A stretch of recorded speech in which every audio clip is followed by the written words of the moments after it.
ഞങ്ങളും ക്രൂശിക്കപ്പെട്ട ക്രിസ്തുവിനെ പ്രസംഗിക്കുന്നു. ദൈവ തിരുനാമത്തിന് മഹത്വം ഉണ്ടാകട്ടെ. ദക്ഷിണാഫ്രിക്കയിൽ ഒരു ന്യായവിസ്താരം നടത്തുകയാണ്.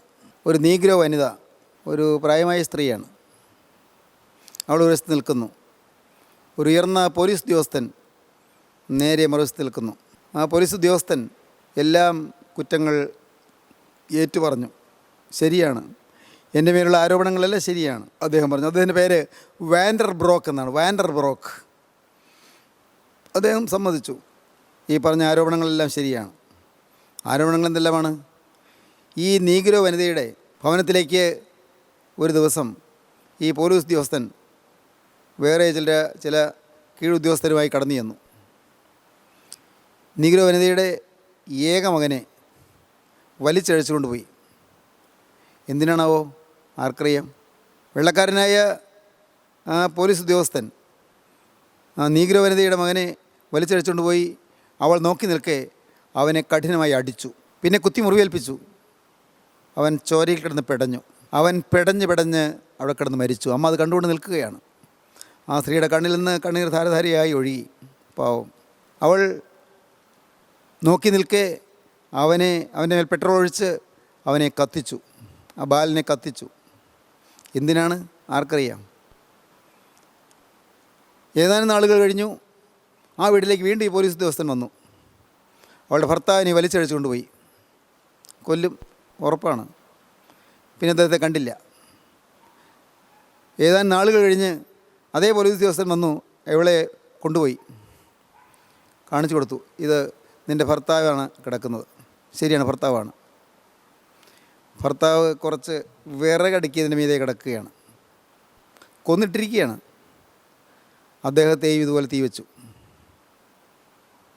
വെച്ചു ചുട്ട് കരിച്ചു. ഇപ്പോൾ കുറ്റവിചാരണയിൽ കാലം മാറി. വെള്ളക്കാരുടെ ഭരണത്തിൻ്റെ ഭീകരത ഒട്ട് കുറഞ്ഞു. നീഗ്രോകൾ അവർ സ്വാതന്ത്ര്യം പ്രഖ്യാപിക്കാൻ തയ്യാറായി. കാലങ്ങൾ മുന്നോട്ട് നീങ്ങി. ഒരു വലിയ വിസ്താര രംഗം. ഇതെല്ലാം കുറ്റങ്ങളെല്ലാം പറഞ്ഞു. എല്ലാം ശരി. കുറ്റങ്ങളെല്ലാം വാൻഡർ ബ്രോക്ക് സമ്മതിച്ചു. ശരിയാണ്, ഇതെല്ലാം ചെയ്തതാണ്. ഉടനെ ജഡ്ജി ചോദിച്ചു, ഈ കുറ്റവാളിയായ പോലീസ് ഉദ്യോഗസ്ഥനെ എന്ത് ചെയ്യണമെന്നാണ്, അവനെ എങ്ങനെ ശിക്ഷിക്കണമെന്നാണ് നിൻ്റെ അഭിപ്രായം? ഈ നീഗ്രോ വനിത പറഞ്ഞു, ഞാൻ 3 കാര്യം അപേക്ഷിക്കുന്നു. 3 കാര്യം ചെയ്യണം.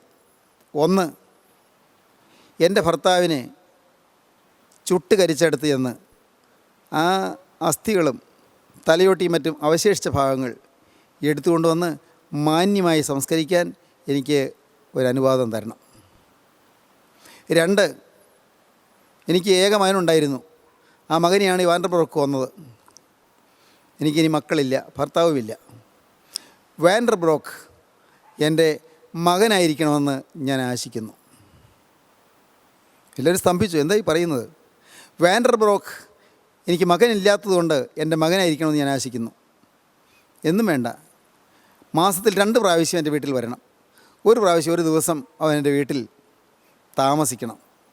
എന്നിൽ ഇനിയും അവശേഷിക്കുന്ന ക്രിസ്തുവിൻ്റെ സ്നേഹം എന്താണ് എന്ന് അവൻ അങ്ങനെ അനുഭവിക്കണം.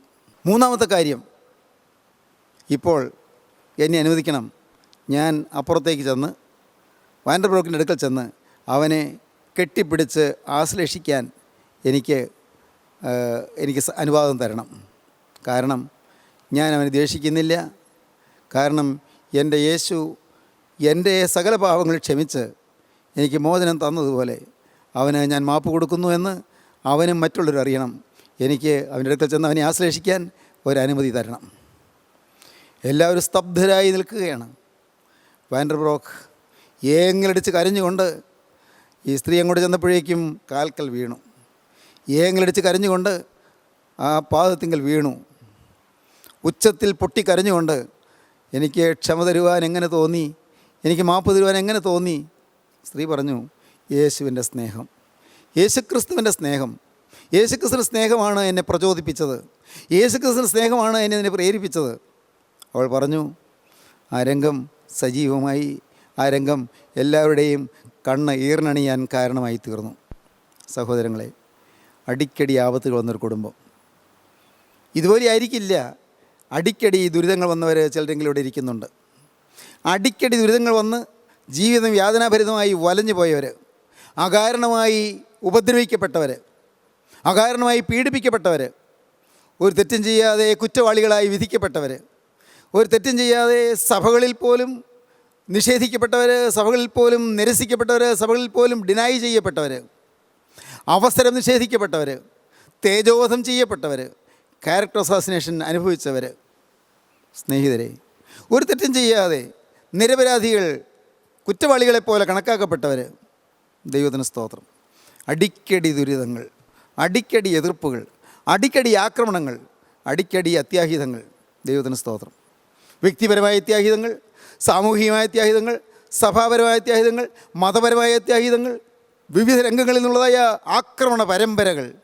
എന്നാൽ ദൈവത്തിന് സ്തോത്രം, അതിൻ്റെ എല്ലാം മധ്യത്തിൽ ജയിക്കാം. എങ്ങനെ ദൈവത്തിന് സ്തോത്രം, എങ്ങനെ ജയിക്കാം? ഈ ബിറ്റർനെസ്, കൈപ്പേറിയ അനുഭവങ്ങളെല്ലാം വന്നാലും നമുക്ക് ജയിച്ചു നിൽക്കാം. എങ്ങനെ ജയിക്കാം? യേശുക്രിസ്തുവിൻ്റെ സ്നേഹത്താൽ, ആ നിസ്തുല സ്നേഹത്താൽ, ഗോകുൽത്തായിൽ പിടഞ്ഞു മരിച്ച സ്നേഹത്താൽ, ഗോകുൽത്തായിൽ സ്വന്തം ജീവൻ വെടിഞ്ഞ സ്നേഹത്താൽ, ഗോകുൽത്തായിലെ കുരിശിൽ തൻ്റെ പ്രാണൻ വെടിഞ്ഞ് ആത്മാവിനെ പിതാവിൻ്റെ കയ്യിലേക്ക് ഏൽപ്പിച്ചു കൊടുത്ത നിസ്തുല സ്നേഹത്താൽ, ഗോകുൽത്തായിൽ നിരപരാധി ക്രൂശിക്കപ്പെട്ടതായ ആ സ്വർഗീയ നിമിഷത്തിൻ്റെ സ്പന്ദനം ഉൾക്കൊള്ളുന്ന തീവ്രമായ വേദനയുടെ പാരമ്യത്തിലെത്തിയ നിസ്തുല സ്നേഹത്താൽ, ദൈവത്തിന് സ്തോത്രം. സ്നേഹിതരെ, ആ സ്നേഹത്താൽ നിങ്ങൾ പ്രചോദിതരാകും, ആ സ്നേഹത്താൽ നിങ്ങൾ പ്രേരിതരാകും, ആ സ്നേഹത്താൽ നിങ്ങൾ സുവിശേഷം പ്രഘോഷിക്കുന്നവരാകും, ആ സ്നേഹത്താൽ നിങ്ങൾ പ്രവാചകരാകും. ഹല്ലേലൂയ, ദൈവത്തിന് സ്തോത്രം. നിങ്ങൾ ദൈവത്തിൻ്റെ പ്രവാചകരായി തീരും. നിങ്ങൾ അഗ്നിനാവുള്ളവരായി, നിങ്ങൾ അഭിഷേകമുള്ളവരായി, ആത്മാവിനാൽ തീജ്വലിച്ചുകൊണ്ട് യേശുക്രിസ്തുവിന്റെ സുവിശേഷം പ്രഖ്യാപിക്കുന്നവരായി തീരും. ആ സ്നേഹം നിങ്ങളെ ജ്വലിപ്പിക്കുമ്പോൾ, ആ സ്നേഹം നിങ്ങളെ ത്വരിതപ്പെടുത്തുമ്പോൾ, നിങ്ങളുടെ ഹൃദയത്തെ ത്വരിതപ്പെടുത്തുമ്പോൾ, ആ സ്നേഹം നിങ്ങളെ കത്തുപിടിപ്പിക്കുമ്പോൾ നിങ്ങൾ ക്രിസ്തുവിൻ്റെ സാദൃശ്യമായി തീരും. ദൈവത്തിന് സ്തോത്രം. ക്രിസ്തുവിൻ്റെ സ്നേഹം, ഈ സ്നേഹത്താൽ മാത്രമേ കയ്പ് മാറിക്കിട്ടുകയുള്ളൂ. ഈ ലോകത്തിൽ കയ്പുണ്ട്, ഇവിടെ മാറായുണ്ട് ഈ മരുവതിൽ. സാരമില്ല, മാറായിൻ നാഥനാം യേശു, നാം പാടുമല്ലോ. മാറയുണ്ട് ഈ മരുവിൽ, ഈ മരുഭൂമിയിൽ മാറയുണ്ട്. എന്നാലും സാരമില്ല, നമ്മിൽ വെളിപ്പെടുവാനുള്ള തേജസ് വിചാരിച്ചാൽ ഈ കാലത്തിലെ കഷ്ടങ്ങൾ സാരമില്ല എന്ന് ഞാൻ എണ്ണുന്നു. വലിയൊരു തേജസ് നമുക്ക് വേണ്ടി കാത്തിരിക്കുന്നു. നമ്മിൽ വെളിപ്പെടുവാനുള്ള തേജസ് വിചാരിച്ചാൽ ഈ കാലത്തിലെ കഷ്ടങ്ങൾ സാരമില്ല എന്ന് ഞാൻ എണ്ണുന്നു. ദൈവത്തിന് സ്തോത്രം. ഇന്ന് കയ്പേറിയ അനുഭവങ്ങളിലൂടെ നാം കടന്നു പോകും. ഇയ്യോബ് ചില കയ്പുകളിൽ കൂടെ കടന്നുപോയതിനെക്കുറിച്ച് നാം ചിന്തിച്ചു. ഒന്ന്, ദ ബിറ്റർനെസ് ഓഫ് ഡിസാസ്റ്റേഴ്സ്, ആപത്തുകളുടെയും ദുരിതങ്ങളുടെയും അത്യാഹിതങ്ങളുടെയും കയ്പ്.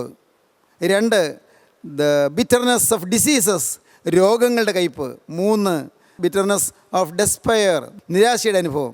ആ നിരാശയുടെ അനുഭവത്തെക്കുറിച്ചാണ് 3-ാം അധ്യായത്തിൽ യോബ് പറയുന്നത്. യോബ് നിരാശനായി. ഭാര്യ പറയരുതാത്തത് പറഞ്ഞു, സ്നേഹിതന്മാർ പറയേണ്ടത് പറഞ്ഞില്ല. നിരാശയിൽ യോബ് പറയുന്ന വാക്കുകൾ കേൾക്കാം. അനന്തരം ഇയ്യോബ് വായ് തുറന്നു തന്റെ ജന്മദിവസത്തെ ശപിച്ചു. ഇയ്യോബ് പറഞ്ഞതെന്തെന്നാൽ, ഞാൻ ജനിച്ച ദിവസവും ഒരാൺ ഉൽപ്പാദിച്ചു എന്ന് പറഞ്ഞ രാത്രിയും നശിച്ചു പോകട്ടെ. യോബിന് നിരാശ വന്നുപോയി. ഞാൻ ജനിച്ച ദിവസം നശിച്ചു പോകട്ടെ, ഒരാൺ ജനിച്ചിരിക്കുന്നെന്ന് പറഞ്ഞ രാത്രി നശിച്ചു പോകട്ടെ. അങ്ങനെ ഒരു ദിവസം ഉണ്ടായത് കഷ്ടമായിപ്പോയല്ലോ. ഞാൻ ജനിച്ച ദിവസവും ഒരാൺ ഉൽപ്പാദിച്ചു എന്ന് പറഞ്ഞ രാത്രിയും നശിച്ചു പോകട്ടെ. ആ നാൾ ഇരുണ്ടു പോകട്ടെ. മേലിൽ നിന്ന് ദൈവനെ കടാക്ഷിക്കരുത്, നാളിനെ ദൈവം കടാക്ഷിക്കരുതേ. പ്രകാശം അതിന്മേൽ ശോഭിക്കുകയും അരുത്, നാളിന്മേൽ ദൈവത്തിന്റെ പ്രകാശം ശോഭിക്കുകയും അരുതേ. ഇരുളും അന്ധതമസ്സും അതിനെ സ്വാധീനമാക്കട്ടെ, സ്വാധീനമാക്കട്ടെ. ഒരു മേഘം അതിന്മേൽ അമരട്ടെ, കറുത്തിരണ്ട മേഘം അതിന്മേൽ വന്ന് അമരട്ടെ. പകലിനെ ഇരുട്ടുന്നതൊക്കെയും അതിനെ പേടിപ്പിക്കട്ടെ, പകലിനെ ഇരുട്ടുന്നതൊക്കെയും ആ ദിവസത്തെ പേടിപ്പിക്കട്ടെ. ആ രാത്രിയെ കൂരിരുൾ പിടിക്കട്ടെ, ഞാൻ ജനിച്ച ആ രാത്രിയെ കൂരിരുൾ പിടിക്കട്ടെ. അത് ആണ്ടിന്റെ നാളുകളുടെ കൂട്ടത്തിൽ സന്തോഷിക്കരുത്, ആണ്ടിന്റെ നാളുകളുടെ കൂട്ടത്തിൽ ആ ദിവസം സന്തോഷിക്കരുതേ. മാസങ്ങളുടെ എണ്ണത്തിൽ വരികയും അരുത്, എണ്ണത്തിൽ ആ നാൾ വരരുതേ. അതെ, ആ രാത്രി മച്ചിയായിരിക്കട്ടെ, ഉല്ലാസഘോഷം അതിലുണ്ടാകരുത്, അതിലുണ്ടാകരുത്. ഇയ്യോബ് സ്വന്തം ജന്മദിവസത്തെ ശപിക്കുകയാണ്, തന്നെത്താൻ ശപിക്കുകയാണ്. സ്വയം പരിതാപം, self pity, the bitterness of self pity. സ്വയം സഹതാപത്തിൻ്റെ ബിറ്റർനെസ്, സ്വയം സഹതാപത്തിൻ്റെ കയ്പ്. അനേകർ ഈ വാക്കുകളെ കേൾക്കുന്നവർ സ്വയം സഹതാപത്തിൽ കഴിയുകയാണ്. എനിക്കിങ്ങനെ വന്നു പോയല്ലോ, ഒരുപക്ഷെ വേറെ ആരും ഉത്തരവാദികളല്ല, എൻ്റെ കഷ്ടകാലം, എൻ്റെ വിധി, എൻ്റെ തലയിലെഴുത്ത്, ഇങ്ങനെയൊക്കെ പറയാറില്ലേ? അങ്ങനെയെല്ലാം ചിന്തിച്ചുകൊണ്ടിരിക്കുന്ന ആളുകൾ, എൻ്റെ വിധിയാണ്, ഞാനത് സഹിച്ചല്ലേ പറ്റൂ, എൻ്റെ കഷ്ടകാലം, ഞാനത് നേരിടാതെ പറ്റില്ലല്ലോ. മരിക്കുന്നോളം ജീവിക്കുക, ഇരുണ്ടും വെളുത്തും അങ്ങനെ പോകാം, പകലും രാത്രിയുമായിട്ട് അങ്ങനെ പോകാം. എന്തിനാണ് ജീവിക്കുന്നത്? ജീവിക്കാൻ. അല്ല, എന്തിനാണ് ജീവിക്കുന്നത്? എങ്ങനെ മരിക്കും? മരിക്കുകയാണെന്ന് നേരത്തെ മരിച്ചെങ്കിൽ നല്ലതായിരുന്നു. മരിക്കാൻ പറ്റില്ലല്ലോ. ആത്മഹത്യ ചെയ്താൽ അത് പല വിധത്തിൽ പല പ്രശ്നങ്ങളുണ്ടാക്കുമല്ലോ. എൻ്റെ മക്കൾക്ക് ദോഷമാവില്ലേ ഞാൻ ആത്മഹത്യ ചെയ്താൽ? അവർക്ക് ഒരു ചീത്തപ്പേരാവില്ലേ? ആത്മഹത്യ ചെയ്താൽ ആ കുടുംബത്തിന്മേലൊരു ശാപം വരില്ലേ? ആത്മഹത്യ ചെയ്താൽ എൻ്റെ ആത്മാവ് നരകത്തിൽ പോകുമല്ലോ. വേണ്ട, ആത്മഹത്യ ചെയ്യുന്നില്ല. എൻ്റെ ദൈവമേ, വേഗം പോയാൽ മതിയായിരുന്നു, എത്രയും വേഗം പോയാൽ മതിയായിരുന്നു. ഇങ്ങനെയൊക്കെ ചിന്തിച്ച് സ്വയം പരിതപിച്ചുകൊണ്ടിരിക്കുന്നവരില്ലേ? സ്വയം പരിതാപത്തിൻ്റെ കയ്പ്, the bitterness of self pity, സ്വയം സഹതാപത്തിൻ്റെ കയ്പ്. അനേകരിതിൽ വലഞ്ഞു കഴിയുകയാണ്. എല്ലാം ജീവിതത്തിലെ യാതനകളോടങ്ങ് രാജിയായി കഴിയുന്നു. റെസിഗ്നേഷൻ ടു ഫെയ്റ്റ് എന്ന് പറയും. Resignation to fate. ദുരിതങ്ങളോടങ്ങ് റിസൈൻഡ് ആകുകയാണ്, ദുരിതങ്ങളോടങ്ങ് ഇഴുകിച്ചേരുകയാണ്. എന്തുണ്ട്, ആർക്കെന്ത് ചെയ്യാൻ പറ്റും? ഇത് ഞാൻ അനുഭവിച്ചേ പറ്റൂ, ഇതെൻ്റെ കഷ്ടകാലം, ദൈവത്തിന് സ്തോത്രം, ദൈവം എനിക്ക് വരുത്തിയ വിനകൾ, ദൈവത്തിൻ്റെ ഇഷ്ടം. ഇങ്ങനെ സ്വയം സഹതാപത്തോടുകൂടി മനസ്സ് നൊന്ത് കഴിയുന്ന അനേകം ആളുകളുണ്ട്. ഭർത്താവിൻ്റെ നിരന്തരമായ പീഡയേറ്റ് വലയുന്നവർ, മദ്യപിച്ച് സുബോധമില്ലാതെ വന്ന് ഭാര്യയെ മർദ്ദിക്കുന്നവർ, ഭാര്യയെ തലമുടിക്ക് പിടിച്ച് കുത്തിപ്പിടിച്ച് ചുവറ്റിലേക്ക് തല ഇടിക്കുന്നവർ, ഭാര്യയെ മണ്ണെണ്ണ ഒഴിച്ച് കത്തിക്കുന്നവർ, അന്യ സ്ത്രീകളുടെ കൂടെ ജീവിക്കാൻ ബന്ധപ്പെട്ട് ഓടുന്നവർ, ഭാര്യയുടെ വേദന കാണാതെ, ആ സ്ത്രീയുടെ ദുരിതം കാണാതെ, അല്പം പോലും കണ്ണിൽ ചോരയില്ലാതെ തിന്മയിലേക്ക് ഒഴുകിപ്പോകുന്നവർ, നിത്യനാശത്തിലേക്ക്, ഇടതടവില്ലാത്ത നിത്യ അന്ധകാരത്തിലേക്ക് പോകുന്നവർ, നിത്യയാതനയുടെ കുരിരിലേക്ക് ബന്ധപ്പെട്ട് ഓടുന്നവർ, നരകത്തിലേക്കാണെന്ന് അറിയാതെ ഭയാനകമായി തിന്മകളിൽപ്പെട്ട് അനർത്ഥത്തിൽപ്പെട്ട് പിടയുന്നവർ, പ്രിയപ്പെട്ടവരെ കടത്തിൽ മുങ്ങി വലയുന്നവർ, പൈസയുടെ ഞെരുക്കം കൊണ്ട് വീർപ്പ് മുട്ടുന്നവർ, എങ്ങനെ മുന്നോട്ട് പോകുമെന്നറിയാതെ വിഷമിക്കുന്നവർ, കടുത്ത നഷ്ടം വന്നതുകൊണ്ട്, ഒരുപക്ഷെ ബിസിനസ്സിൽ നഷ്ടമായിരിക്കാം, അല്ലെങ്കിൽ മറ്റേതെങ്കിലും നഷ്ടമായിരിക്കാം, കൊടിയ നഷ്ടം വന്നതുകൊണ്ട് മനസ്സ് നൊന്ത് വിങ്ങി കഴിയുന്നവർ, ദൈവത്തിന് സ്തോത്രം. അനേകം രോഗങ്ങളുടെ പീഡയിൽപ്പെട്ട് ഉലഞ്ഞു വലഞ്ഞ് കഴിയുന്നവർ, ചികിത്സകൾ ഫലപ്പെടാതെ തീരാ വ്യാധിയാണ്, മാറാ രോഗമാണ്, ഡോക്ടർമാർ പ്രതീക്ഷയ്ക്ക് വകയില്ല എന്ന് പറഞ്ഞിരിക്കുന്നു, അങ്ങനെ മരണത്തെ നോക്കിപ്പാർത്ത് കഴിയുന്നവർ, മരണം അരിച്ചരിച്ച് വരുന്നത് കാണാൻ അങ്ങനെ പ്രതീക്ഷയോടെ മരണം വരുമെന്ന് വിചാരിച്ച് അങ്ങനെ ഒരു വിധത്തിലുള്ളതായ ദുഃഖകരമായ പ്രതീക്ഷയോടെ കാത്തിരിക്കുന്നവർ. സഹോദരങ്ങളെ, കൈപ്പേറിയ അനുഭവങ്ങൾ, സ്വയം സഹതാപം, സെൽഫ് പിറ്റി, ദൈവത്തിന് സ്തോത്രം. മറ്റുള്ളവർക്കെല്ലാം എന്തെല്ലാം ഉണ്ട്. എൻ്റെ കൂടെ പഠിച്ചവരെല്ലാം എന്തോരം നല്ല സ്ഥാനത്തെല്ലാമായി. ഞാനിവിടെ ഇങ്ങനെ തന്നെ കിടക്കുകയല്ലേ, എനിക്കൊരു തൊഴിലില്ല, 10 പൈസ സ്വന്തമായിട്ട് എനിക്ക് ഉണ്ടാക്കാനില്ല, പൂർവികന്മാർ സമ്പാദിച്ച സ്വത്തുണ്ട്, അതുകൊണ്ടങ്ങ് ജീവിച്ചു പോകുന്നു. ഇങ്ങനെ കഴിയുന്നവരില്ലേ? ഇങ്ങനെ മനസ്സിനൊന്ന് കഴിയുന്നവരില്ലേ? അഹോരാത്രം പണിയെടുത്തിട്ടും രണ്ടറ്റവും കൂട്ടിമുട്ടിക്കാൻ വയ്യാതെ, വരവുകൊണ്ട് ചെലവ് നടത്താൻ വയ്യാതെ വിഷമിക്കുന്നവർ, ദൈവത്തിന് സ്തോത്രം. പ്രിയപ്പെട്ടവരെ, ഇല്ലേ അങ്ങനെ വിഷമിക്കുന്നവർ എത്രയോ പേര്. സ്വയം സഹതാപം. എന്നെ ആർക്കും വേണ്ട, എൻ്റെ മക്കൾക്ക് എന്നെ വേണ്ട, എൻ്റെ ഭാര്യയ്ക്ക് എന്നെ വേണ്ട, എൻ്റെ ഭർത്താവിന് എന്നെ വേണ്ട. ആർക്ക് വേണം? എൻ്റെ ദൈവമേ, ഞാൻ മരിച്ചു പോയിരുന്നെങ്കിൽ. എന്നെ ആർക്കും വേണ്ട. സ്നേഹത്തിന് വേണ്ടി കൊതിച്ച് കഴിയുന്നവർ, സ്നേഹത്തിന് വേണ്ടി കേഴുന്നവർ, സ്നേഹത്തിന് വേണ്ടി ആർത്തിയുകൊണ്ട് നോക്കിയിരിക്കുന്നവർ, ഒരു നല്ല വാക്ക് കേൾക്കാൻ കൊതിക്കുന്നവർ, സ്വയം സഹതാപം, സെൽഫ് പിറ്റി, ബിറ്റർനെസ് ഓഫ് സെൽഫ് പിറ്റി, ദൈവത്തിന് സ്തോത്രം. യോബ് വലഞ്ഞു. സെൽഫ് പിറ്റിയിൽ വലഞ്ഞപ്പോഴാണ് ശാപവാക്കുകൾ വന്നത്. ആ നാൾ നശിച്ചു പോകട്ടെ, ആ നാൾ ഇരുണ്ടു പോകട്ടെ, ഞാൻ ജനിച്ച ദിവസം ശപിക്കപ്പെടട്ടെ. സ്വയം ശപിക്കുന്നു, സ്വയം സഹതപിക്കുന്നു. ദൈവത്തിന് സ്തോത്രം. സഹോദരങ്ങളെ, എന്നാൽ ശാപമെല്ലാം ഏറ്റെടുത്ത് കുരിശ് മരിച്ച രക്ഷകനെ നിങ്ങൾ കാണൂ. എല്ലാ ശാപവും ഏറ്റെടുത്തു. എല്ലാം, ഒരു നിരാശയുമില്ല, ഒരു നീരസവുമില്ല, ഒരു വിധത്തിൽ ഒരു പ്രയാസവുമില്ല. എല്ലാം സഹിക്കുകയാണ്. എല്ലാം സന്തോഷങ്ങൾ കിട്ടേണ്ട സ്ഥാനത്ത് ദുരിതങ്ങൾ മാത്രം കിട്ടി. എത്ര ഉപകാരങ്ങളാണ് ചെയ്തത്. ഉപകാരമല്ലേ ചെയ്തുള്ളൂ. എവിടെ ചെന്നാലും അവിടെ അനുഗ്രഹം പകർന്നു. എവിടെ ചെന്നാലും രോഗസൗഖ്യം, എവിടെ ചെന്നാലും അത്ഭുതങ്ങൾ. കാനാവിലെ കല്യാണ വീട്ടിൽ പച്ചവെള്ളം വീഞ്ഞാക്കി കൊടുത്തു, ആ വീട്ടിൻ്റെ ദുരിതം മാറി, ആ വീട്ടിലെ അപമാനം മാറി. കഫർന്നഹൂമിലെ വീട്ടിൽ ആ ജ്വരം പിടിച്ച് കിടന്ന സ്ത്രീക്ക് സൗഖ്യം കൊടുത്തു. ദൈവത്തിന് സ്തോത്രം. ശീമോൻ്റെ ഭവനത്തിൽ പാവനിയായ സ്ത്രീ വന്നു, അവൾക്ക് പാപമോചനം കൊടുത്തു. ദൈവത്തിന് സ്തോത്രം. വേദസാക്കുളക്കരയിൽ ചെന്നു, 38 ആണ്ടായിട്ട് രോഗം പിടിച്ച് കിടന്ന മനുഷ്യന് സൗഖ്യം കൊടുത്തു. അവൻ എഴുന്നേറ്റ് കിടക്കെടുത്ത് നടക്കുമാറായി, അവനെ സൗഖ്യമാക്കി വിട്ടു. 18 കൊല്ലമായി കൂന് ബാധിച്ച സ്ത്രീ, ആ സ്ത്രീയുടെ മുതുകത്ത് കരം വെച്ചു. സ്ത്രീയെ നിൻ്റെ രോഗബന്ധനം അഴിഞ്ഞിരിക്കുന്നു പറഞ്ഞു. അവളിൽ നിന്ന് ബന്ധനം മാറ്റി, രോഗബന്ധനം മാറ്റി, സൗഖ്യം കൊടുത്തു. അവൾ നിവർന്നു, ദൈവത്തെ മഹത്വപ്പെടുത്തി. റോഡിൽ പോകുമ്പോൾ 12 കൊല്ലമായി രക്തവാർച്ചയുള്ള സ്ത്രീ യേശുവിൻ്റെ വസ്ത്രത്തിൻ്റെ തൊങ്ങൽ വിശ്വാസത്തോടെ തൊട്ടു. അവൾക്ക് സൗഖ്യമായി, അവൾ ദൈവത്തെ സ്തുതിച്ചു. ദൈവത്തിന് സ്തോത്രം. എന്തെല്ലാം അത്ഭുതങ്ങൾ. കുഷ്ഠരോഗിക്ക് സൗഖ്യം കൊടുത്തു, കണ്ണുകൂടിന് കാഴ്ച കൊടുത്തു. യായിറോസിൻ്റെ മകൾ മരിച്ചപ്പോൾ അവളെ ഉയർത്തെഴുന്നേൽപ്പിച്ചു. വിധവയുടെ മകൻ മരിച്ച് ശവമഞ്ചത്തിൽ എടുത്തുകൊണ്ട് പോകുമ്പോൾ ശവമഞ്ചത്തെ തൊട്ടു പോകാനും അവനെ ഉയർത്തെഴുന്നേൽപ്പിച്ചു. മരിച്ച ലാസർ ബേഥാന്യയിൽ കല്ലറയിൽ വെച്ച് 4 ദിവസമായി അവൻ ഉയർത്തെഴുന്നേൽപ്പിച്ചു. അത്ഭുതങ്ങൾ, അത്ഭുതങ്ങൾ, അടയാളങ്ങൾ. രാജഭൃത്തിൻ്റെ മകന് സൗഖ്യമില്ല എന്ന് പറഞ്ഞ് നിലവിളിച്ചപ്പോൾ ആ മകന് സൗഖ്യം കൊടുത്തു. പോയില്ല, നിൻ്റെ മകന് സൗഖ്യമായിരിക്കുന്നു പറഞ്ഞപ്പോൾ അപ്പോൾ അങ്ങ് ദൂരെ ഇരിക്കുന്ന മകന് സൗഖ്യം ലഭിച്ചു. ദൈവത്തിന് സ്തോത്രം. ഭൂതഗ്രസ്തന് സൗഖ്യം കൊടുത്തു. സുബോധമില്ലാതെ അലറിക്കൊണ്ട് കല്ലറകളിൽ പാർക്കുന്നവന്, ശരീരം മുറിവേൽപ്പിച്ചവന്, നഗ്നനായി നടന്നവന്, സുബോധമില്ലാത്തവന് സൗഖ്യം കൊടുത്തു. അവന് ദുരാത്മാക്കളെ എല്ലാറ്റിനെയും ഓടിച്ചു വിട്ടു. ദൈവത്തിന് സ്തോത്രം. എവിടെയും നന്മ ചെയ്തുകൊണ്ട് ഓടി നടന്നു. എന്നിട്ടോ ദൈവത്തിന് സ്തോത്രം.